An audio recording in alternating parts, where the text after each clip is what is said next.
The CGA Tour, a podcast unlike any other. Now your host, Calvin Alexander.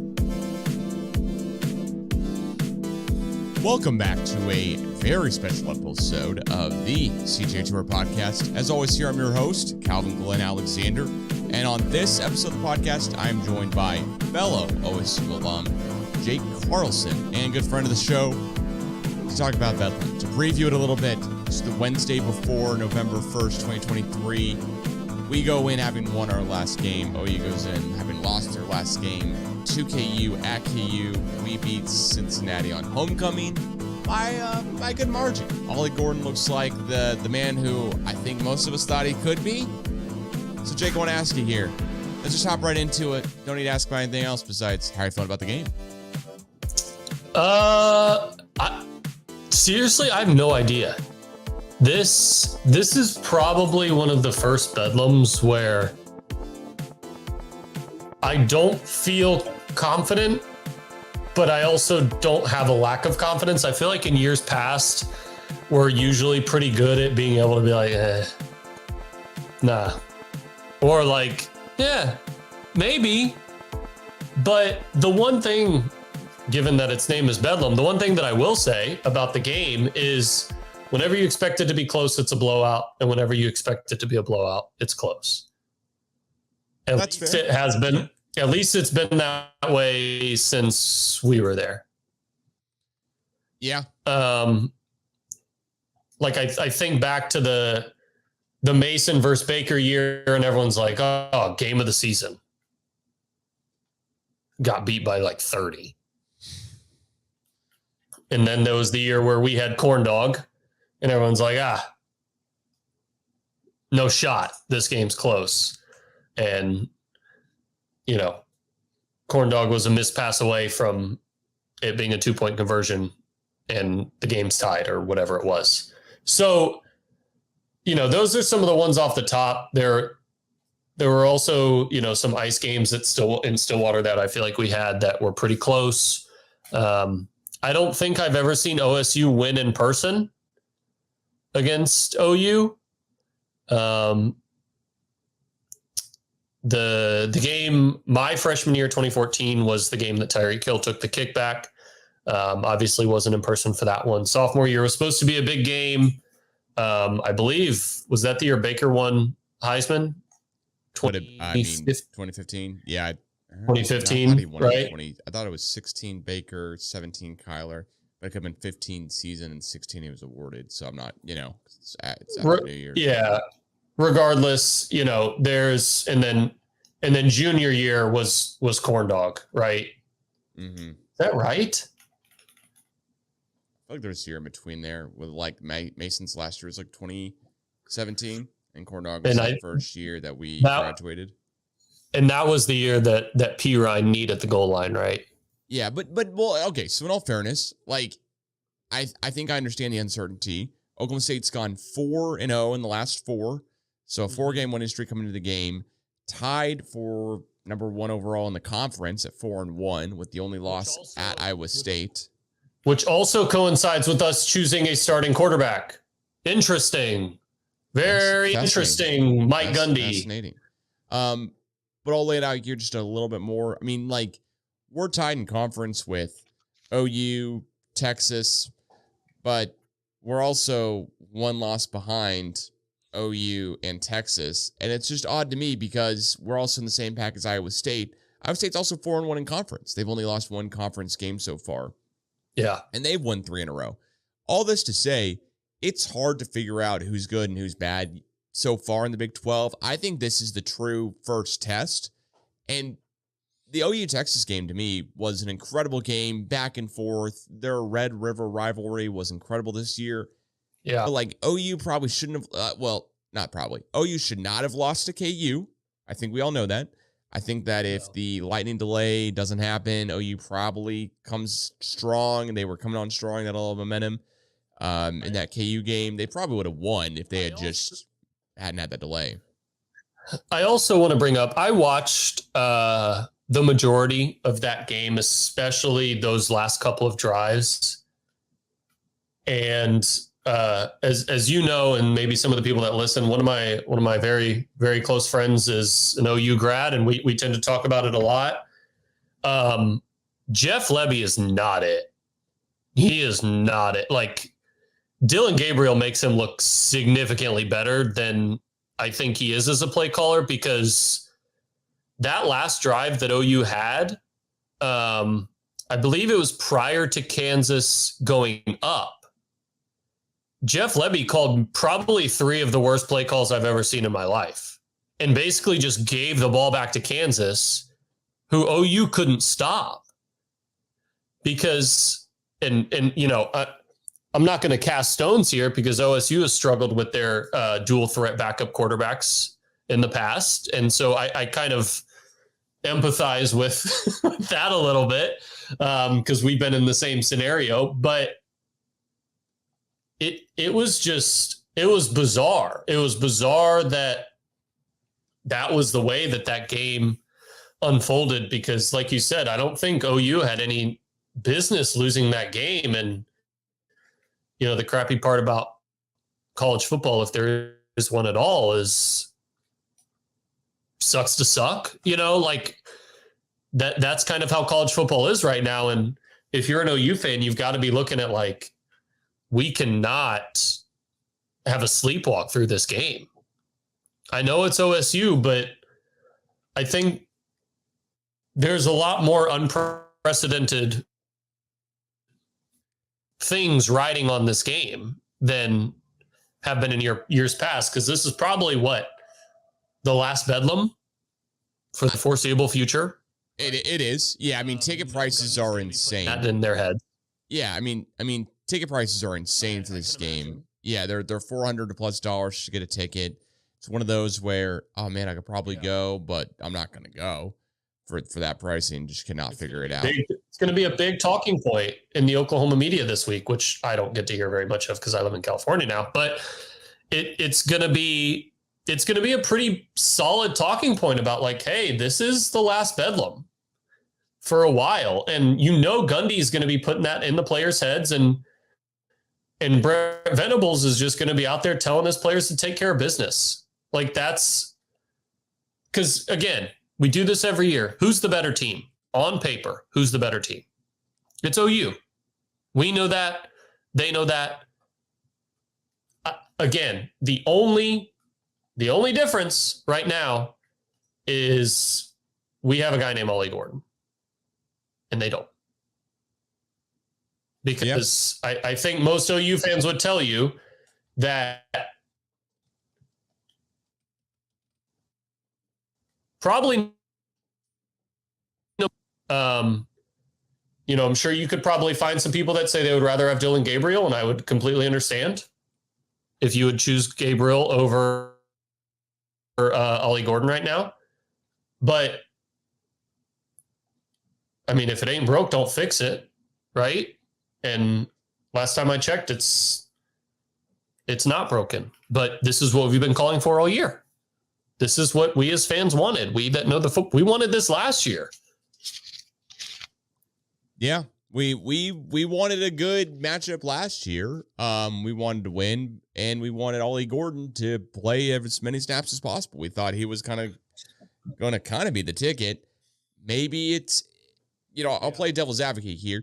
You know what? If Gordon gets the same amount of touches in the first 3 games that he has gotten basically since the first 3 games, then maybe he gets injured. Maybe there's more miles on him. Maybe this OU game, he's not feeling as great.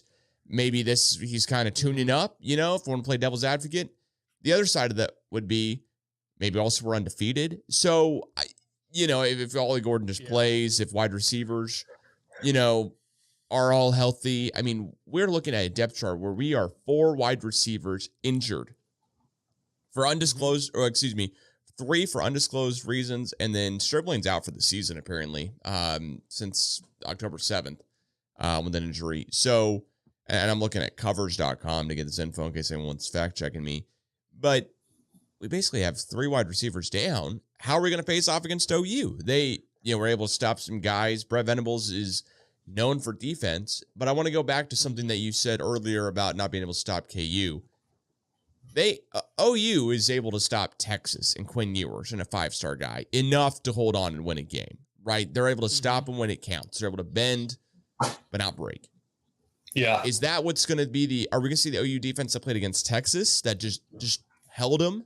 Or are we going to see the defense that played against KU last week that, gave up 38 points? Like, before then, OU had given up 30 to Texas, but that's, I believe, the highest points they led up on the season, period. I mean, for goodness sakes, they shut out Arkansas State, but they scored 73 points. Like, we know this OU offense can pour it on. They just were only able to score 33 in their last game, and before then against UCF, they only scored 31. So we get a whole, who has a better defense, who is whatever, but they put up 50 on Iowa State, which is the same Iowa State team we played. I think we played them 2 games earlier than they did. So, but then OU only put up 20 against Cincinnati, where we put up more than 20, right? So I have some very serious concerns about our defense against a good team and a good quarterback. And honestly, the best way I can say this is we should have thrashed Cincinnati. We should have. That's what was supposed to happen, because that team is not very good. And this is the other wrinkle that I thought about while I was watching. Do you remember who Cincinnati's quarterback was? Emory Jones? Do you remember where Emory Jones was last year? No. Hopefully you'll tell me. Arizona State. Ah, okay. We've already played him. We already played Emory Jones. We knew what he was going to do. We know he can't throw the ball. He went 6 for 16 with a pick. They knew that's what, we knew that was going to happen. That's not going to happen against OU. No, I mean, we're talking about a Cincinnati team. You're going to throw the ball at least double. Yeah, but we're talking about a Cincinnati team that's 2-6 on the season. I mean, their wins are nothing to write home about. They've lost 6 games in a brand new conference. They were projected to be better or similar to Oklahoma State in the preseason AP poll that I referenced 30,000 times in one podcast, which was crazy. And Cincinnati, okay, well, how are they doing in the Big 12 this year? First year in the Big 12. Do they have a win yet? Well, I wish I could say yes, but it looks like no. They beat Eastern Kentucky and Pittsburgh. So Pittsburgh's actually a win to kind of write home about, but other than that, they haven't won a Big 12. I mean, they haven't won a Big 12 game. Well, and wasn't there a stat? I remember in our opening podcast, I said it would be unfair for me to assume that the new schools are wins. I remember I said that, and I still kind of stand by that. Obviously, we know now that these teams aren't very good. I called them a 50-50 at the time, and OSU was obviously not. This is not the OSU team that I thought we would get this year, and I think everyone agrees with me there. But it's also not the Cincinnati or the UCF or the BYU or, I didn't expect those teams to be as bad as they are. Houston, I'm kind of shocked that all of those teams are below 500. I don't know if other people are. Call me an idiot. But that kind of blew my mind a little bit. So this was OSU's toughest game on the schedule before the year started, and it still is now. Yeah. We all knew it would be too. I don't think it was going to be any different. We're not playing Texas this year. There were some rumors that Texas Tech might be good this year and really come up. I'm always tentative on those. They're not good. Just TCU might have been able to survive a little bit because last year, they were in the national championship, but right now they're 4-4 on the season, looking for 2 more wins to get back to a bowl game. You know what I mean? And KU looks similar to that they did last year. They right now are going to go to a bowl game back-to-back years. Fortunately, though, they didn't beat Oklahoma State to get to the bowl game, and they actually beat OU to get to a bowl game. So fancy that. They did rush the field. They have every right to. We'll rush the field if we beat them. And, this weekend, heck, OSU's not even ranked. I do want to talk about something fun though with us. They are ranked now. OSU.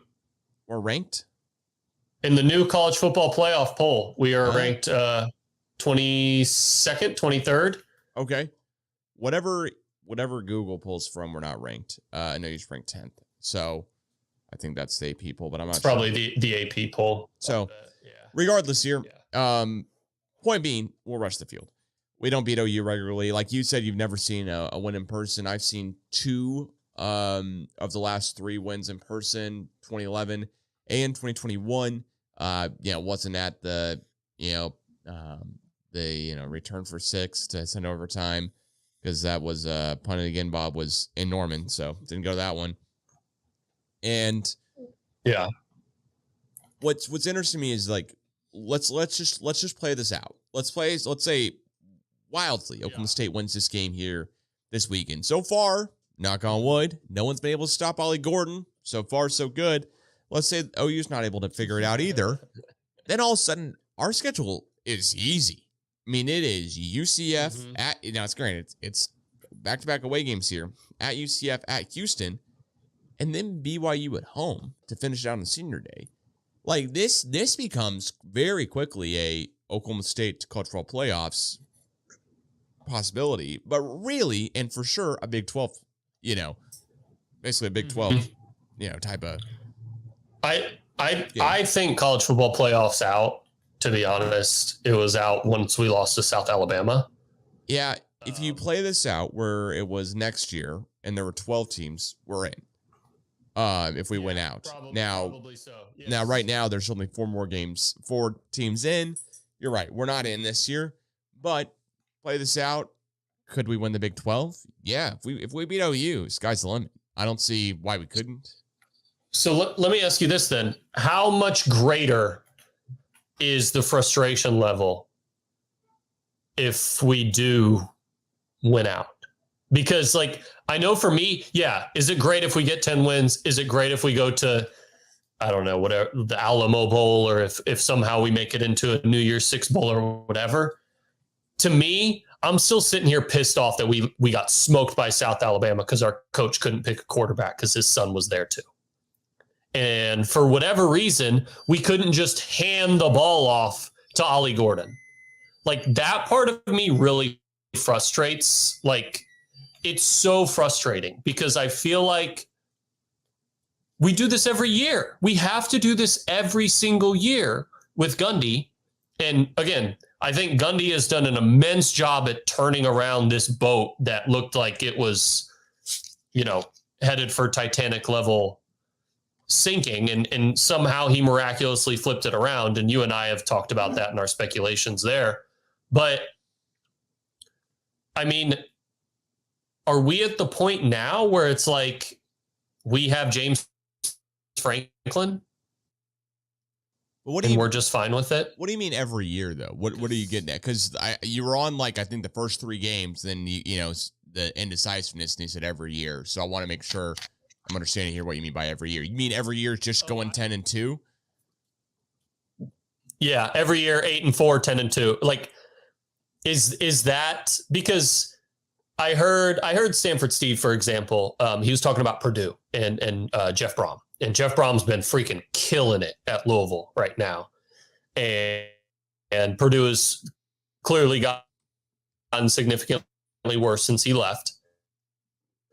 But said the cap for Purdue is the Big Ten championship. You're not going to the playoff. You might win a New Year's Six Bowl, but you're not beating Ohio State or Michigan in the Big Ten championship. You're just not. So your goal is to make it there, and maybe you get a fluky game where the quarterback gets hurt, something happens, Marvin Jones doesn't, and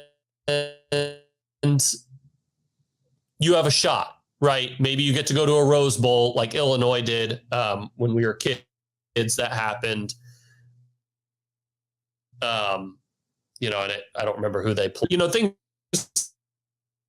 like that. There are those teams that have caps. I obviously think that OSU's ceiling is higher than Purdue. That'd be extremely disrespectful. But is OSU ever like, because in the new Big 12, I think it just makes it harder. You know, they like we can, if we have time, we'll briefly touch on the pod system that they released today. But like I look at Penn State, for example, and people that listen and you as well know that I like to do these kinds of comparisons between programs. And one hot button that we've talked about is Utah. Kyle Whittingham and Mike Gundy have very, very similar resumes in terms of wins and losses. And I think they've been at that schools for the exact same amount of years, which is great. But you and I both agreed that we feel like Utah gets a little bit more respect than OSU does, even when they have a backup quarterback and he's a walk-on or whatever. And then you have Penn State, who gets an immense amount of respect for what they've done in the past and what Joe Paterno did and all that stuff. But they still lose to Ohio State and Michigan like clockwork. And so, like, what is your goal as a program if you're losing to the teams you're supposed to lose to, but you're beating the teams you're supposed to beat? And right now for OSU, that's 10-2. But in the new Big 12, are they able to achieve, like, we'll be able to see OSU go to the playoff in our lifetime because it's 12. That's just a fact. It's going to happen. It would have happened. I mean, I'd be curious to know who crunched the numbers on it, you know, how many times OSU would have made the playoff in a 12-team playoff, right? But it's like, what, with OU leaving and Texas leaving, those are very, very large caveats for the future of the Big 12 and OSU. Yeah. Yeah. No, what's your question here? Yeah. What are we expecting? I'm expecting us to contend for the Big 12 title every single year. Every year, year in, year out. Okay. I'm not expecting for last year's deal to happen, for us to go 7-6, you know, and lose not every, but almost every game down the stretch. I'm expecting us to bounce back and bring in that senior quarterback transfer who can contend with a bunch of guys on the roster. You know, there's a weird thing that Gundy did this year. He treated the first 3 games like an actual preseason for the NFL. Will it work out well for us? Yeah. Who knows? Honestly, who knows? But it didn't work out perfectly. We know that because we can see how good the team is right now. We can see how, you know what, if you're taking Cincinnati or South Alabama's rosters straight up, I would hope most people are thinking Cincinnati's, and we just beat them to a pulp on the exact same type of deal where it's in our stadium. They're traveling from far away. So, you know, Alabama's maybe closer than South Alabama, because you might be closer than Cincinnati. I'm not sure what the driving distance is, right? But you know what? We lost to a team 33-7 when Ollie Gordon had 3 carries. That will annoy me. Yeah. But that will annoy me if we win out. Will that annoy me if we lose in the Big 12 championship to, let's say, OU or Texas or who? I mean, there's a couple different options right now. Iowa State, you know, is also 4-1 in conference right now too with us. You know, KU I think is as well. I could double check that. That will annoy me. I'd be pretty pissed off if we lost to Iowa State in the Big 12 championship. But it'll annoy me, but not in the same way. Like it will be like, man, why didn't you treat the? But I keep coming back to this point that you and I made earlier on in the season when we were seeing all 3 play. And I think it was the podcast we did or a phone call right after the Iowa State game. And it was basically, I guess none of these 3 guys blew Gundy away. And that's fair. I mean, as far as we know, why would Alan Bowman, why would Rangel, why would Gundy blow away any of the guys at OSU? So why not give them all a chance? Now, would I have given them a chance in a different way? Yeah, for sure. I would have given, like, if you knew you were going to play 12 quarters, I would have given each guy, you know, a third of it and then move on. Each guy, you know, whatever. But you can't really do that in college football. You can't really give one guy each a game and have it work. Ollie Gordon would have still been the running back. Ollie Gordon would have been, Ollie Gordon would have been running back RB1 for sure, without a doubt. But also if you're saving him. Right. No, he wasn't. I mean, Elijah Collins had 9 carries in that South Alabama game. Ollie Gordon had 3. So, but you know what? What if that's just how it is? Right? Like, what if that's just, I do want to say, like, through the first 4 games, it looked like the sky was falling for Oklahoma State. It was fire Gundy, get him out. I did a podcast with Brian Stroll not too long ago where it was like, literally, what are we doing here? What is the deal? We lost Iowa State, and it was like, dude, this is bad. Are we bottom dwellers in the new Big 12? And now all of a sudden, we're tied for first place. And I would think a lot of people are going, you know what? In the grand scheme of things, Gundy's not that bad of a head coach, right? Like, I think in the grand scheme of things, we're all like wondering about the first 3 games of the season. Okay, why did we lose to, South Alabama and Iowa State if clearly we could do this? But also, maybe that's just part of the process. Like, we're not behind the scenes. We all wish we were. That's why we're doing these podcasts and talking about it, because it's fun to talk about. It's fun to be interested. What I do want to say, though, and answer your question succinctly about the new Big 12, is that right now, the 4 new schools, BYU, Houston, Cincinnati, and UCF, are a collective 3-17 in Big 12 play so far. That's not good. One of those wins is a crazy walk-off win by Houston over West Virginia. Like, crazy. Watching that game, by the way? Yes, that is bizarre. Like, that shouldn't have happened. Shouldn't have happened. So it should be 2-18, right? Like, West Virginia should hold on, win that game. Should not have lost to Hail Mary like that. It should be 2-18. And with all that being, Virginia's a good team, to be fair. Right. I watched a lot of their games, and they're solid. They're 3-2 in conference. They're not bad. It's hard to go over and play in, Morgantown. They should be tied for first place. They should be 4-1. I'm with you. They win the, if they win that game, they're 4-1. Point being, though, is that the new Big 12, so the current members in the Big 12 are, we are tied for last as current members of the Big 12 as far as Big 12 championship appearances. Tied for last, Jake. Former members, Nebraska has 6 appearances. And they lost, and this is going back clearly, so they lost in 96, 06, 09, and 2010. But, huge caveat here, there's no championship game between 2011 and 2016, where Oklahoma State would have been in the championship game at least once, would have won it, because we did win the Big 12 in 2011. So if first year it doesn't exist, maybe someone will be out there being like, no, you wouldn't have, because the extra game, you guys would have. Whatever. We won the Big 12 in 2011. We would have definitely appeared in another Big 12, championship game. So, and usually playing OU the last game of your season doesn't help your chances of getting in the Big 12 championship either. Just because you're facing the last game of the season, just how it is. But we've made one appearance since it's been the new version of the Big 12 championship with these current teams that are in the conference, as is for the 4 newbies. Whatever, however the best way to say it is, so 2017 to 2022, we made 1 appearance. OU has 4. Baylor has 2. TCU has 2. And K-State has 1. So going forward, I would say that's what our expectations should be. We are, hey, minimum. I wish we, but yeah, that's what our expectations should be. High bar or low bar, it should be Big 12 championship possibility. Like, appearing in the Big 12 championship, the current members, we have 1 appearance, and it's 1 loss. OU, of course, is 12 appearances. They've got 11 wins and 1 loss. They lost in 03. So that's how far we're going back here in this, too.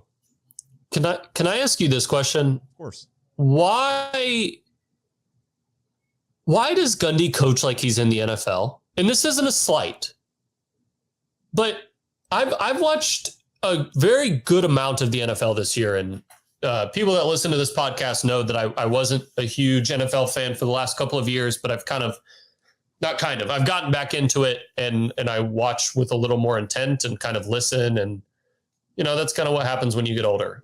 Some people have history, and I have the NFL. So, the Roman Empire bit, that whole. Oh yeah. I mean, why does every guy always think about the Roman Empire? Yeah. I'm still one of those people, but I've also started watching the NFL. Gundy coaches like an NFL coach.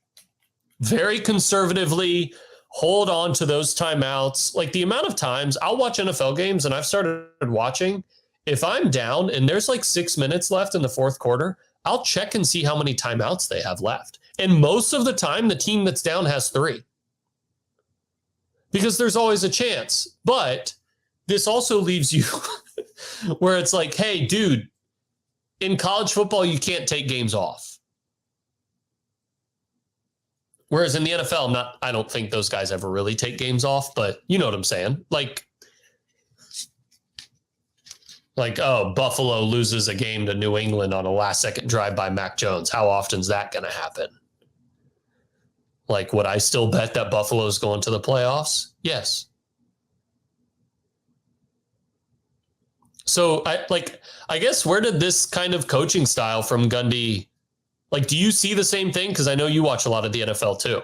Yeah, no, I do, but it's because it's more the conservative play calling, the conservative use of just plays, especially down the stretch. Gundy to me seems much more like if we're talking about the Jets-Giants game over this past weekend where the Giants decided to kick a field goal to try to put them up another 3, which is still not a whole touchdown, and they missed it, so they gave the ball to Jets.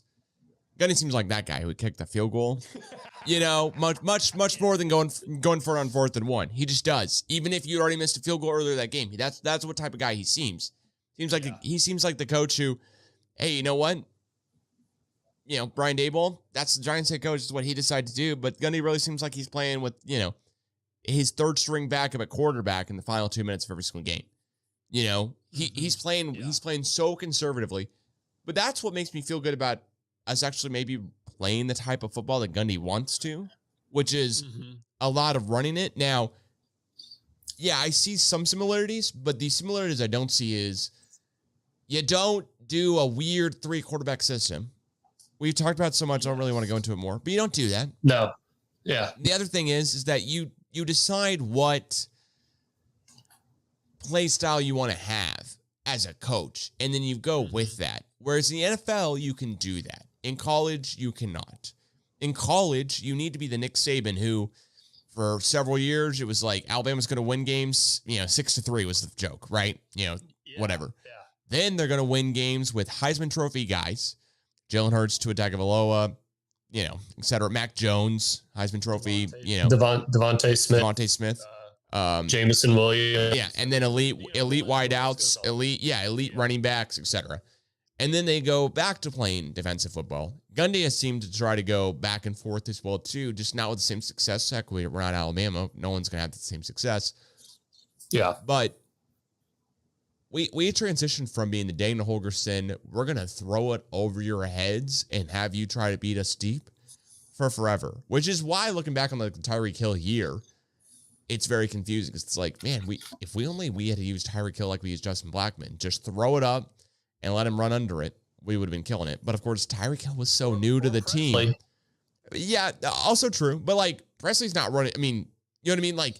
No, you kind of gotta be like Presley's just not. He's not that fast. No one is. Brendan Presley's not Tyreek Hill. Is that? I don't think I'm breaking news. Yep. Don't think I'm breaking Run news the here. tape. Is that? Don't think I'm breaking news. Hang the banner. Yeah, hang the banner. We have Brendan Presley on the roster. We almost had it. His brother is now at TU. I would say this is a very odd season, but am I happy with how the season's going? For sure, because I tell you what, there were after we lost the Iowa State game, and I played basketball earlier that day, just kind of with some friends. I thought to myself, you know what? I think there's going to be a lot more basketball playing on Saturdays than I thought so this year, because I don't think we're going to be that good. I was pre-planning ahead as far as going, man, maybe we can win 6 games. And so I'm so happy right now sitting here going, we already have 6 and we've only played 8. So we look down the stretch here. 1, what do you think the possibility is of us going 4-0? 2, we got to talk about the OU game a little bit more. What do you think our chances are, and what way do you think we beat OU? What's the game plan to beat OU, basically? I think the game plan to beat OU to me is pound. You have got to pound the ball. And by pound the ball, I mean you give it to Ollie Gordon. OU hasn't been great against the run lately. I think they started off doing pretty well, but as of late, it has not been something to write home about. So you really want to exploit that. I'm not sure if they've had any injuries. I'm not that up with OU football. Sorry, people. I know they had the wide receiver got injured, for example, but outside of that, I'm not sure about their defensive line rotations and how that's going. So we have to give Ollie the ball. The one thing that I will say, Alan Bowman plays exactly the way that I would think that Gundy wants his quarterback to play. It's very conservative. It's get the ball out quick. I mean, like I've seen Alan Bowman throw the ball away on 3rd and 10. And I think in years past, we probably would have been pissed if we had seen like Mason do that or something. We're like, hey, maybe you should throw it up to like the best wide receiver in the country. I'm not sure. I could be an idiot, but let's try that. But to Alan Bowman's credit, he's not turning the ball over. He doesn't have much time. He's not very mobile, but he's doing a damn good job. And I didn't think I would say that. So I say all that to say, if you're Oklahoma, I'm thinking about this reverse. If you're Oklahoma, you're stacking the box, you're making Alan Bowman beat you, and he's just going to have to make some plays. And we're going to have those receivers make some plays. Those are really, it wasn't really important, but I think at the time it was where against Cincinnati, Leon Johnson, the third, who was a D3 transfer, I believe. I remember we kind of chuckled at that, but he played really well. He had a lot of really, really good catches. And we probably don't have as much success in that game without him. There was a play where the corner actually got hurt or had to come out. And the first thing they do is they put the back up and they pressed him. And Alan Bowman, kind of went up, called whatever he was supposed to do. And as soon as he snapped the ball, Leon Johnson beats him off the fly, and Alan Bowman puts an absolute dime into him for, 60 whatever yards or something crazy it was. We need stuff like that, where you have to take advantage of matchups, because we know that OU hat for hat is better than us. So you have to take advantage of matchups. I think Leon Johnson's like 6'4" or something insane. Keep hammering those RPOs. Those have been killer. We've almost been setting up the run with the pass as opposed to the other way around, which I've really liked, because teams would rather Alan Bowman beat them than Ollie Gordon, and I completely get that. So there's all of that. And the other thing, OU doesn't have weapons like they've had in the past, in terms of running back, in terms of wide receiver. They've got a couple guys that I think are pretty good. The Fuqua or Farouk or what, I'm not sure. I don't really remember his name. They have him, and the Anderson kid's pretty solid, but they have got to get to Dylan Gabriel. They have to. They have to get to him. They have to blitz. They have to hit him around a couple times, just like we did with Caleb. It's the exact same thing. You have to go in there and you have to rough him up. And if I were OSU and Mike Gundy, which this might already be the case, you have got to approach this like an NFL game. Like, you have got to be looking for 24-21 type last second field goal thing. You want the ball last, because that's what this game feels like to me. I could be completely wrong, which I have been before, but I think that's how we beat OU. Alan Bowman has to make plays, and we've got to get to Gabriel. I'm with you there. I only want to add on to your point. The KU game as a template, KU scored 0 touchdowns through the air, 4 rushing touchdowns in a 38-33 win. 4 rushing touchdowns. Their quarterback threw 2 interceptions, and they still won the game, 38-33. So to me, it's pretty easy. You got to run the ball down their throats. Now, what'll be interesting is that OU knows that that's going to be our MO. That's how we've won several games here. So like you said, they're going to stack the box. They're going to do whatever they can. We're going to need to get to the quarterback. We're going to need to make Dylan Gabriel look like he has no idea what's going on, much more than the other way around. We're going to need him to be 14-19, passing the ball. Yeah. We just will. And rushing, we're also going to need Dylan Gabriel to probably not have 3 rushing touchdowns. That's what he did against KU. OU also. Are we hoping for bad weather? We're hoping for like a bad weather game. Well, it's not going to be bad weather. I can tell you that right now. Weather looks halfway decent. It's going to be between 50 to 70 on Saturday. It might be beautiful. So, well, I mean, it's a 2:30 kickoff. I mean, daylight. I mean, with all that being said. Yeah. Yeah, I would hope for a bad weather game, but honestly, I think a bad weather game helps out OU more than us just because, like, we want them trying stuff that we don't think will work for them. We want them doing stuff that we're like, you know what? Go for it. You try to throw the ball some more times because if Dylan Gabriel has less than 200 yards passing, then I think we win. If he has more than 200 yards passing, I think we lose because honestly, we have hat versus hat. You want to say it that way? We are better than KU. So one would think we could beat OU, who just lost to KU because hat on hat, we're better than KU. We're also not starting our second string quarterback. And Jason Bean, listen, he beat us last year, so I don't have much to talk about. But like, that's who KU. He's not a bad player. He's not a bad player. He's not a bad player. Yeah, but he was 15 and 32 throwing the ball. He had over 200 yards passing. We had 2 INTs. Like that can't happen either. I mean, that could happen with us, but Valen Bowman throws 2 interceptions. I'm not liking our odds. I'm just not. And also, if he's throwing the ball 32 times, also odd. Not, yeah. I do think we have to run it. Fair, but I do think we have to run the ball. I think we have to be so much better at that than we've been in our first 4 games. But that's not to say we can't be just as good at that as we were in our past game in Cincinnati as we are in this one. I mean, Ollie Gordon has rushed for almost 600 yards in the past 2 games. Adrian Peterson's best stretch of running for 600 yards was over 3 games. So, like, if you're putting it together, Ollie Gordon's making quite a name for himself here pretty early. The one thing I'd say that's the main difference from us versus OU is OU has been tested. They've played some good competition in Texas.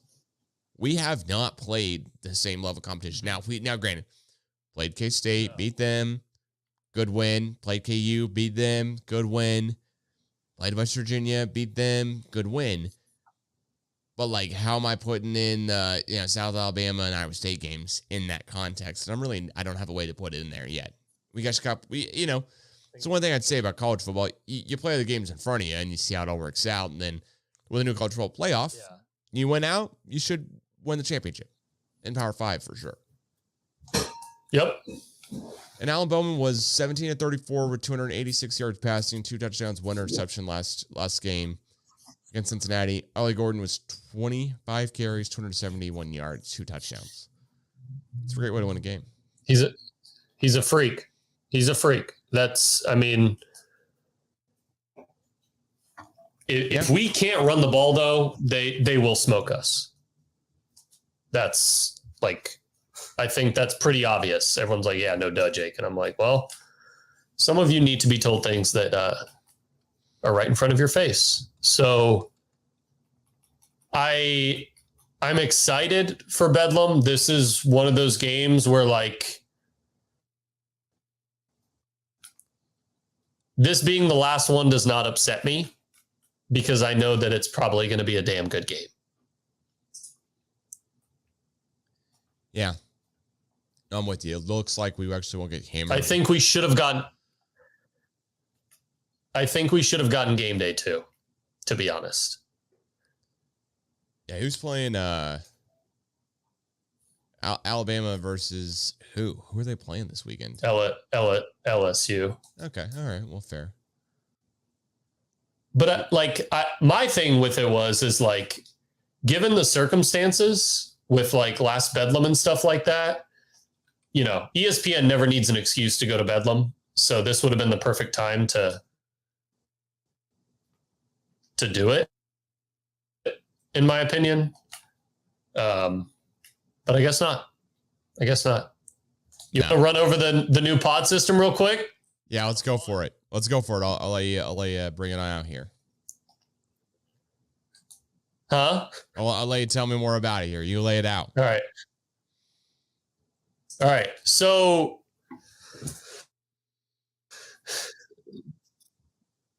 yeah, 12 football matrix. And I'll kind of, if you're watching on YouTube, I'll kind of turn my screen around. It's on my iPad, but it's a pretty illustrious Excel looking sheet. And it basically outlines who your away games are, your 5 away games, and your 5 home games for the conference. It has you list on Arizona State, BYU, Utah, Colorado Tech, all that stuff. And then it tells you who you play away, who you play home from 2024 until 2027. So it's a pretty expansive. I'm not saying expensive with a Southern accent. I'm saying expansive. So it's a pretty long list. But now that we have, 16 Big 12 teams? Is that correct? Mm-hmm. 16 with the new. Yeah, with the new 4 from the Pac-12, Colorado, Arizona State. Keep going. And Utah. So, and basically they've kind of separated it. So, you play 9 conference games. You play 9 conference games now we've always played 9, and you're just kind of SOL on the other, 6 games, not including yourself, obviously. So upcoming, for next year away, OSU is at BYU, at Colorado. I'm definitely going to that game for sure. In Boulder, don't have to tell me twice. At Baylor, at TCU, at Kansas State. And then we are home against Arizona State for the 2nd year in a row, just in a new conference this time. Well, against Utah, home against Texas Tech. We played at Arizona State this year. But were we at Arizona? Yeah. They all get mixed up. And then home against Utah, home against Baylor, home against Kansas State, and home against Iowa State. Home against West Virginia and Texas Tech. So that's fun. I think these new games are going to be a blast with just these different locations. You and I drove through Salt Lake City once, and Utah was awesome. That would be such a cool place to take in a game. Boulder is obviously great. Visit there if you haven't. But then in 2025, we're at Arizona State, at Tech, at KU, at UCF, and then home against Baylor, Houston, Kansas State, Iowa State, Cincinnati. So our pod for teams that we play every year is Texas Tech, Baylor, Kansas State. I went to CBSSports.com and it has Iowa State, K-State, and KU. As our pod. Iowa State, K-State, and KU. Maybe not. See, we don't even play Iowa State. Yeah, we don't play Iowa State next year. But we do play both of those teams in the next year. The only team... Yeah. The only consistencies that I'm seeing are Texas Tech, Baylor, and Kansas State. So, again, however they decide to kind of sort that out is beyond me.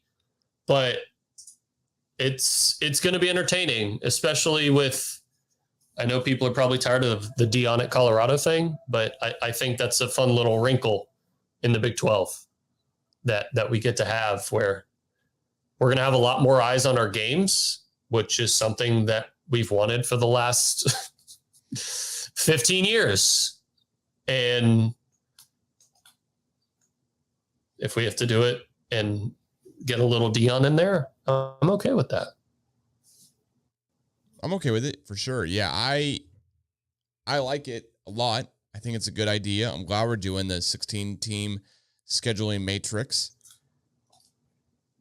I think we got a good draw of them. I think we'll do good. Yeah. That's really all I know right now. Like, I'm still processing it. This came out 4 hours before we started recording the podcast. Scheduling matrix is wild, to say the least. It is a lot to look through and digest. I'm glad we get to play at KU. I'm glad we get to play at CU at Boulder next year. And I'm also glad that you know what? Dion's in the same conference. At least next year, you'd figure he's not leaving Colorado after the offseason. Mm-hmm. So that'll be fun. And as Oklahoma State fans, when we're talking about Penn State, Utah being like, all right, they're comparative to us, just in their own conferences, but we don't get the same respect. Mm-hmm. Well, I think a lot of that is because we don't play on national television a lot, and we don't get the same type of media hype. In the one game a year or 2 games a year that we do, it's almost like, oh, yeah, Oklahoma State's playing this weekend. All right, who are they playing? Oh, it's Bedlam. College game day's there, and then we get drubbed by OU, who also kills everyone else. It's not just us. OU beats everyone every year. That's how they win championships. That's how they've won 11 out of 12 Big 12 championships that they've been in. So I'm not breaking news here to anyone on that. What I will say is that this is only good for the Big 12. I love that it's 16 teams, and also love that it's not the Pac-12 taking over. It's Big 12 is taking over. Mm-hmm. So I think it's great. I think Oklahoma State will do great next year. This year, though, we beat OU. All of a sudden, it's watch out for Oklahoma State in the Big 12, period. So with that being said, I'll ask you as we end this one out. Who you got? What's the score for this weekend?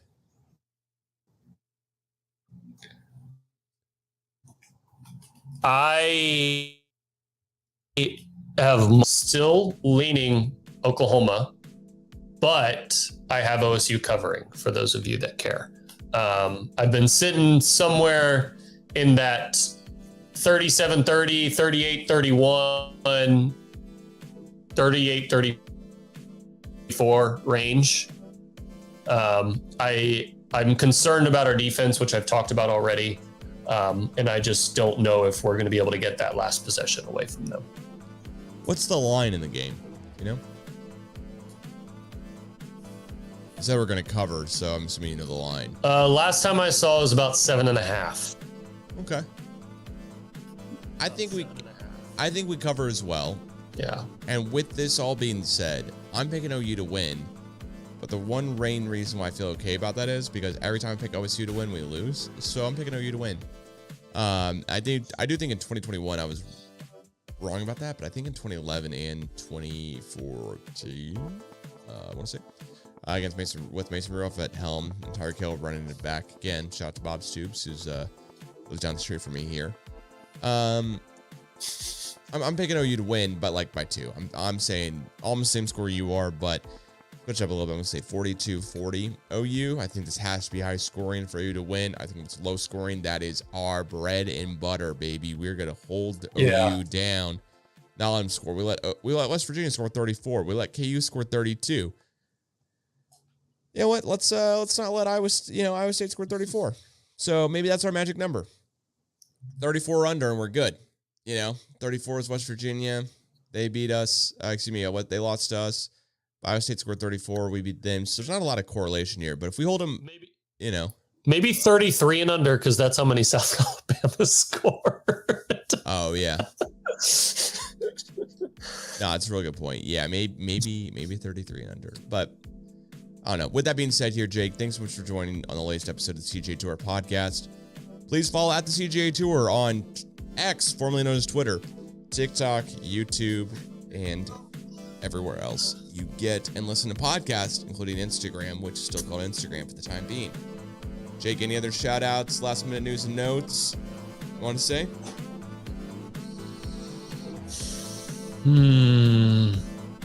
I can't believe Ohio State's number 1. We can't do that podcast. I cannot believe that Ohio State is number 1. It's unfathomable to me. Marvin Harrison Jr. for your Heisman. That's all I got to say. That's my last shout out. That's gotta be it. So yes. Shout out to Michigan for their science stealing scandal that is worth its own podcast. Shout out to Georgia for being that number 1 overall AP poll, because I do think that's the right one there for going off of it. And with all being said, catch you guys again soon. Peace. Yep.